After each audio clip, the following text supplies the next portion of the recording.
I'm gonna have to cut that out. Hey everybody, so basically I was just doing some drawing, and I came up with this idea for a video.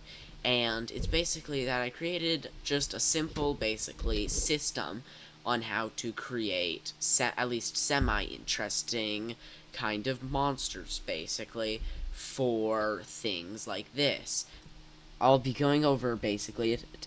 But before someone in the comments mentions this, yes, I know it may not look good, or it may not be good design in general, but that's also not what I promised. I just came up with an idea on how to create original monster design, not how to make it good. That's kind of on you to make it actually look good, if you want it to look good. But let's get into it. So, basically, the first thing is to think about what you want it to look like.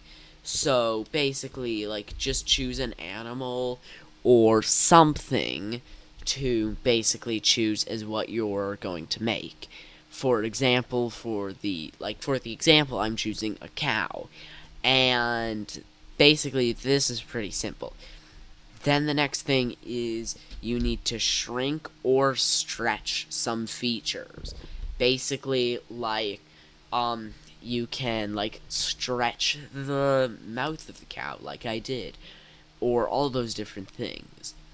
Then there's shorten and fatten, which works really well because these two steps right at the beginning really help to make it kind of seem uncanny, especially with the fatten thing, because it can also look like it gives the illusion of whatever it is kind of seeming to be dripping, which works really well. Minor features. Basically, with this, you just need to do the last two steps, the shrink or stretch and shorten or fatten steps, with a few minor features, which this works really well to add a bit to the uncanniness. Then remove something. For example, like I did, I removed the ears of the cow to give it a more smoothed head shape, which looks unnatural. Then you need to add something. This can be anything. Weird looking teeth, scratches, scrapes, whatever you want. Then the final step is weather. Weather. Basically, the weather helps so you can just make it fit into whatever environment you put in it.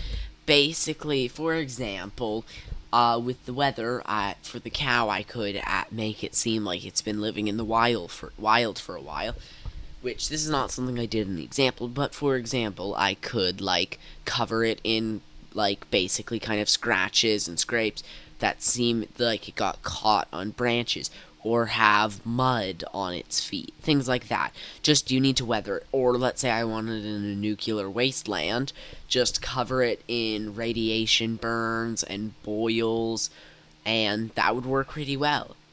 But yeah, so that's basically this method. If you want to see what the actual finished drawing of this creature looks like, here it is. And if you want to see 4 other creatures I made with this same method, here they are. If you have any constructive criticism about my art, I would take that. I do kind of want constructive criticism for my art, as I'm still learning most of the things like this. But basically, that's all for this video. I hope you enjoyed it, and I'll see you in the next one.